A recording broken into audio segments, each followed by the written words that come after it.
Hello বন্ধুরা, তো welcome to our channel.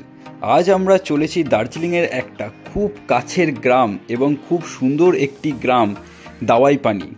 পাহাড়ের কোলে অবস্থিত এই ছোট্ট গ্রামটি একেবারে নিস্তব্ধ আর আশেপাশে সবুজে ঘেরা। এখানে পৌঁছলে মনে হয় যেন প্রকৃতির বুকে হারিয়ে গেছি। দাওয়াইপানি নামের অর্থই ঔষধি পানি, কারণ এখানকার প্রাকৃতিক জলের মধ্যে নাকি ঔষধি গুণ রয়েছে যা শরীরের জন্য খুবই উপকারী। আর এই গ্রামে এসে শুধু প্রকৃতির সুন্দর বাতাসই নয়, বরং চা বাগান, পাহাড় আর কাঞ্চনজঙ্ঘার চমৎকার দৃশ্য উপভোগ করতে পারবেন। তাহলে চলুন ঘুরে দেখা যাক দাওয়াইপানির এই সৌন্দর্যতা। Good morning, welcome back to my channel. আশা করি তোমরা সবাই ভালো আছো, আমিও ভালো আছি। আর আজকে হচ্ছে অষ্টমী, শুভ অষ্টমী। অষ্টমীর হচ্ছে প্রীতি ও শুভেচ্ছা তোমাদের জন্য রইল অজস্র অজস্র। তো চলো আজকে দাওয়াইপানি যাচ্ছি আমরা। চলো গাড়ির সামনে চলে যাই, গাড়ি অলরেডি এসে গেছে।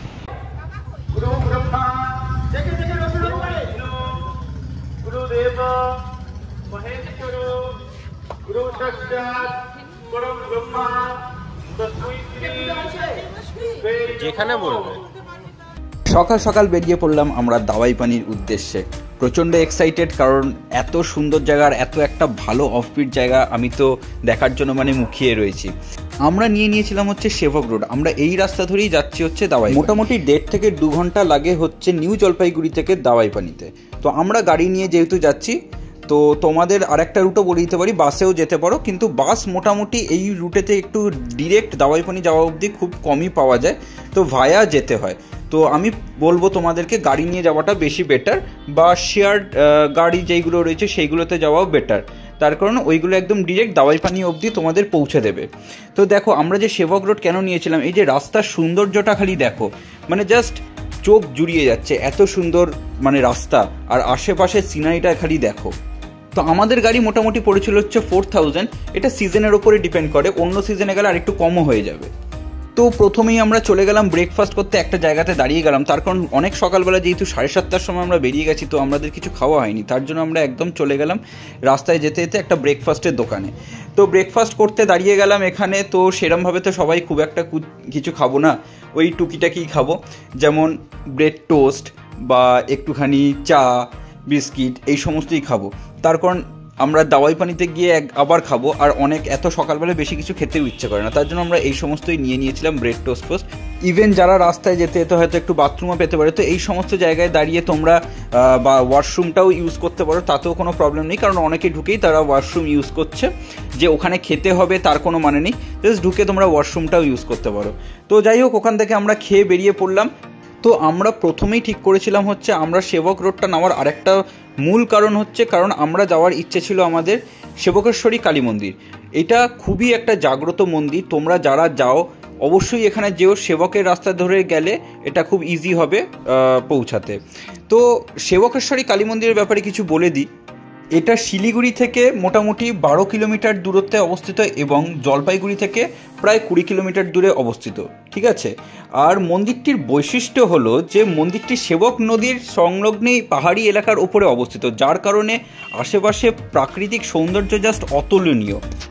এই মন্দিরের প্রধান দেবী হলেন মা কালী, যাকে পুজো করা হয় প্রতিদিন। স্থানীয় বাসিন্দারা বিশ্বাস করে যে মা কালী এই এলাকার মানুষদেরকে রক্ষা করেন এবং তাদের সুখ শান্তিতে প্রদান করেন।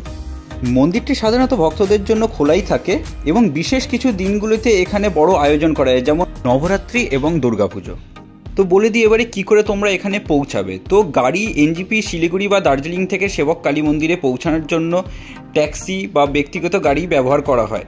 বাসও যায় শিলিগুড়ি বা দার্জিলিং থেকে সেবক এলাকায়, বাস পরিষেবা উপলব্ধ আছে, তবে কিছু অংশে গাড়ি বা ট্যাক্সি প্রয়োজন হতে পারে। আর এই মন্দিরের অবস্থান এমন এক জায়গায় যেখানে আপনারা চারিপাশে পাহাড়, নদী এবং সবুজ প্রাকৃতিক দৃশ্য উপভোগ করতে পারবেন। পুজোর সামগ্রীও নিচে বিক্রি করা হচ্ছিল, তো আপনারা ওখান থেকে কিনে নিতে পারবেন, কিনে পুজো দিতে পারবেন। আমরা ওখান থেকে তো বেরিয়ে পড়লাম। বেরিয়ে পড়ে আমরা যেই রাস্তাটা দিয়ে যাচ্ছিলাম, রাস্তাটা খালি দেখো, কারণ আমরা যেই সময়টাতে গেছিলাম তার 7-8 দিন আগেই মারাত্মক পরিমাণে ওখানে বৃষ্টি হয়েছিল। তার ফলে তিস্তা নদীর জল একদম রাস্তায় উঠে আসে এবং দেখতেই পাচ্ছ সমস্ত জায়গায় ধস নেমে গেছিলো। তো এখনও তো রাস্তার মেরামত চলছে, কাজ চলছে। তার জন্য এই রাস্তা দিয়ে খুবই আস্তে গাড়ি নিয়ে যেতে হচ্ছে, কারণ সাইডে নিয়ে যাওয়া যাচ্ছে না গাড়ি, কারণ যেহেতু ধস নামতে পারে আবারও। তো ওরা একদম ডেঞ্জার বলে লিখেই রেখেছিল। তোমরা দেখো এখনও কি মাত্রায় এখনও তিস্তা নদীর ফ্লোটা খালি দেখো। এইটা ওই সময় এই জল, তিস্তা নদীর জল পুরো রাস্তায় উঠে এসেছিল। তো যাই হোক, তো আমরা এখান থেকে সেফলি আস্তে আস্তে বেরিয়ে গেছিলাম। এখনও দেখো রাস্তার ধারে সমস্ত বাউন্ডারি করে দিয়েছে যে ওই ধারে বেশি যাওয়া যাবে না, মাঝখান থেকেই যেতে হবে। এমনি এইটুকুনি রাস্তাটাতেই যা প্রবলেম ছিল, না হলে আশপাশের যা রাস্তা ছিল বা আরও আগের যা রাস্তায় রয়েছে দেওয়াই পানির যাওয়ার, সেইগুলোতে খুব একটা অসুবিধে ছিল না। খালি এই তিস্তার রাস্তাটুকুনিতেই যা একটু প্রবলেম ফেস করতে হয়েছিল, তাও ইজিলি স্মুথলি আমরা বেরিয়ে গেছি। তোমরা যারা নর্থ বেঙ্গলে আসছো, এখনও কিন্তু অনেক রাস্তা, যেরকম ন্যাশনাল হাইওয়ের যে রাস্তাগুলো রয়েছে, অনেক রাস্তাই এখনও কিন্তু বন্ধ রয়েছিল। তো তোমরা আসার আগে যে কোনো হোমস্টেতে যেখানে তোমরা বুকিং করে আসছো, তাদের কাছ থেকে একবার কনফার্ম করে নিও যে কোন কোন রাস্তা খোলা আছে বা কোন রাস্তায় এখন ঠিকঠাক হয়ে গেছে। যেমন আমরা জিজ্ঞেস করে গেছিলাম, তো তার জন্যই আমরা যেতে পেরেছিলাম। এসে এখন দাঁড়িয়েছি সেতুজোড়া রাস্তাতে দাঁড়িয়েছি। অপূর্ব সুন্দর এই জায়গায়, মানে তোমাদের ভাষায় বলতে পারবো না, প্রকাশ করতে পারবো না যদি না দেখা যায়। দেখো ব্যাপক জায়গাটা, ব্যাপক। সামনে তিস্তা নদী বইছে, ওই দেখো, দেখছো?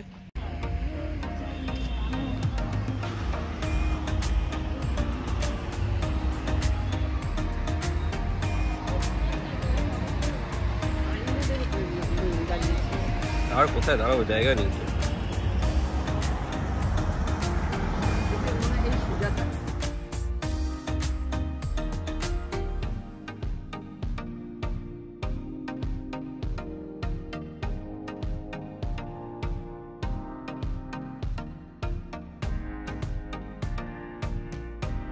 তো দেখতে দেখতেই আমরা পৌঁছে গেলাম তিস্তা ভ্যালি টি এস্টেটে। তো এটা অবস্থিত হলো তিস্তা নদীর ওপরে একদম, এবং এটা 4000 ফুট উচ্চতায় অবস্থিত। তো তিস্তা ভ্যালি টি এস্টেটে পৌঁছানোর রাস্তা কিন্তু বেশ মনোরম এবং রোমাঞ্চকর। দার্জিলিং থেকে তিস্তা ভ্যালি বা চা বাগানের দূরত্ব প্রায় 20 কিলোমিটার, এবং পথটি পাহাড়ি অঞ্চলের মধ্যে দিয়ে চলে। রাস্তা সরু ও বাঁকানো, তবে অত্যন্ত সুন্দর। পাহাড়ের ঢাল, সবুজ চা বাগান এবং তিস্তা নদীর দৃশ্য যাত্রাপথকে জাস্ট এক অতুলনীয় করে তোলে। তো তিস্তা ভ্যালি পৌঁছানোর জন্য আমাদের এই মনোরম পথ ধরতে হচ্ছে। রাস্তার দুপাশে সবুজ গাছগাছালি, পাহাড়ের ঢাল আর নিচ দিয়ে বয়ে চলা তিস্তা নদীর মনোরম দৃশ্য, মানে আমাদের যাত্রাকে যেন আরও সুন্দর করে তুলেছে। আর দেখো ফাইনালি আমরা পৌঁছে গেলাম টি এস্টেট, তিস্তা ভ্যালি টি এস্টেটে আমরা পৌঁছে গেলাম। এইবারে দেখো চারিদিকটা, মানে আশপাশের যে সৌন্দর্য এবং এত নিস্তব্ধ জায়গা, মানে এত আমরা কোলাহলের থেকে একটু মুক্তি পেতে আমরা যাই এরকম অফবিট জায়গাতে। দেখো তো টি এস্টেট এখানে এত শান্ত নিরিবিলি জায়গা, না গেলে জাস্ট মিস করে যেতাম। এবারে বলি দিই তোমাদের এই তিস্তা ভ্যালি টি এস্টেটের বিষয়ে কিছু। তো এই দার্জিলিংয়ে এটা একটা পুরনো জনপ্রিয় চা বাগান, যেটা 1841 সালে ব্রিটিশরা প্রতিষ্ঠিত করেছিল। প্রায় 450 একর জমিতে এই চা বাগানটি মানে অবস্থান, আর এটা প্রায় 4000 থেকে 6000 ফুট উচ্চতায় অবস্থিত। এখানকার চা পাতার স্বাদ আর সুগন্ধির জন্য এটা প্রচণ্ড বিখ্যাত।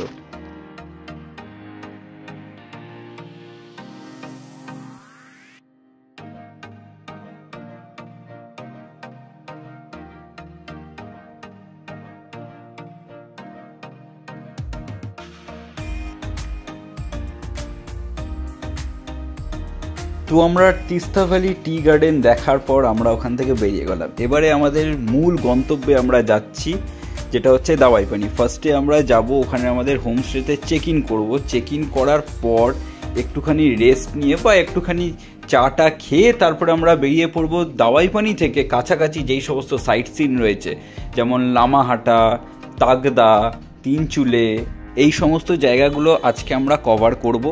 তবে ওই ভিডিওটা নেক্সট ব্লগে আসছে। এসে পৌঁছে গেছি আমাদের হোমস্টেতে। তো চলো আস্তে আস্তে হোমস্টেতে যাই, তারপরে তোমাদের দেখাচ্ছি।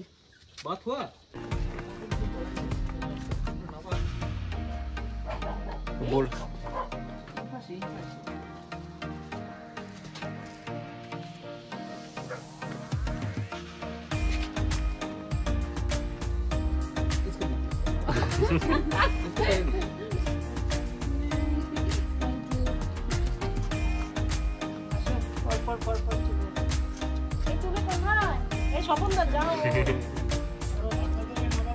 দিচ্ছি না চলো তো যাও।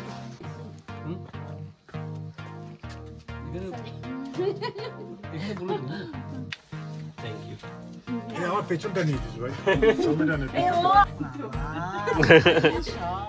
দেখিয়ে দিচ্ছি, চলো। এটা হচ্ছে আমাদের পুরো ঘর। এটা হচ্ছে কিং সাইজ একটা বেড। দাঁড়ান, লাইটটা জ্বালিয়ে।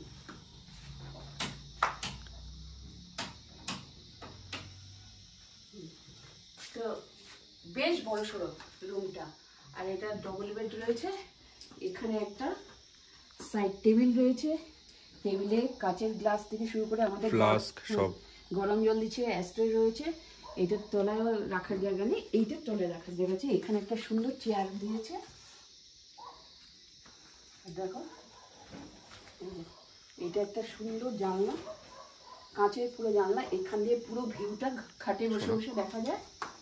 ওখান থেকেও দেখা যায়, প্লাস এইখান থেকে দরজা দিয়ে যদি দেখো, এই যে পুরো এইখান থেকে শুয়ে শুয়ে ক্লিয়ার ভিউ থাকলে কাঞ্চনজঙ্ঘা পুরো দেখা যাবে। আসুন না বাবা, আসুন, আসো দিকটা, আসো আসো। এই এখানে আবার একটা সেন্টার টেবিল রয়েছে, এখানে তলায় রাখার জায়গা রয়েছে, আর এখানে চার্জার দিয়েছে।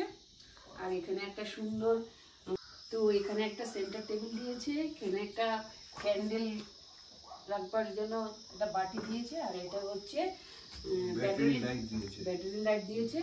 আর এখানে সুন্দর একটা ভাঁজ দিয়েছে। আর এটা একটা আয়না দিয়েছে। এখানেও একটা চেয়ার রয়েছে। তো চেয়ারগুলোর মধ্যে ইগনোর করে এখানে আমরা জিনিসপত্র একটু রেখেছি। আর মিস্টার দেখো, এই ম্যাটটা পাতা রয়েছে। হ্যাঁ, এখানেও একটা খুব সুন্দর উইন্ডো রয়েছে। দেখো, এখানটা খুললে পরেও ইসে করা যায়, কিন্তু এখানে দেখো, এই যে দেখতে হবে, এই যে দেখো, এখানে এত শিশির এসে জল দিয়েছে না, যার জন্য ই করিনি। যাই হোক, এটা করে রাখ। এখানে একটা হ্যাঙ্গার দিয়েছে, এখানে সব ঝুলিয়ে রাখা যাবে। এখানে টাওয়াল দিয়েছে, এখানে সুইচ আছে, চার্জার রয়েছে। আর এখানেও আরেকটা খুব সুন্দর একটা ইসে রয়েছে। এটা ঘষা কাচ রয়েছে, বাড়ির থেকে দেখা যায় না। এখানে একটা দরজা রয়েছে, কালকেও তোমাদের দেখিয়েছি। আর এইটা দিয়ে ওদের বাইরের জায়গাটা রয়েছে। আসল টয়লেট তো হলো খুব সুন্দর, ছোট্ট খাট্টোর উপরে একদম সাফ সুতরা পরিষ্কার। গিজার আছে, হ্যাঙ্গার আছে রাখা, একটা বালতি রয়েছে, মগ রয়েছে, শাওয়ার রয়েছে, সব রয়েছে। তোমাদেরকে যে এই যে রুমের যে রেন্টটা দেখালাম, এইটা ডিপেন্ড করে হচ্ছে সিজনের ওপরে। কোনো সময় এটা একটু বাড়তেও পারে, কোনো সময় এটা একটু কমতেও পারে। যেহেতু আমরা পুজোর সময় গেছিলাম, তো সমস্ত জায়গাতে একটু রেটটা বেশিই থাকে। তো তার জন্য আমাদের পড়েছিল হচ্ছে 1400 পার পারসন, ইনক্লুডিং 4 টাইম মিল। তো আর একদম ক্লিয়ার ভিউ, কাঞ্চনজঙ্ঘা খাট থেকে শুয়েও দেখা যাচ্ছে, জানলা খুললেও দেখা যাচ্ছে। এরপরে আমরা চলে যাবো যেই সাইট সিনগুলোতে, সেইগুলো তোমাদেরকে নেক্সট ব্লগেতে শেয়ার করে দেবো। চা খেয়েই বেরিয়ে পড়বো। তো এই ব্লগটা যদি কোথাও ভালো লেগে থাকে, লাইক করো, শেয়ার করো, সাবস্ক্রাইব করো। নেক্সট ব্লগে আবার আসছি আমরা।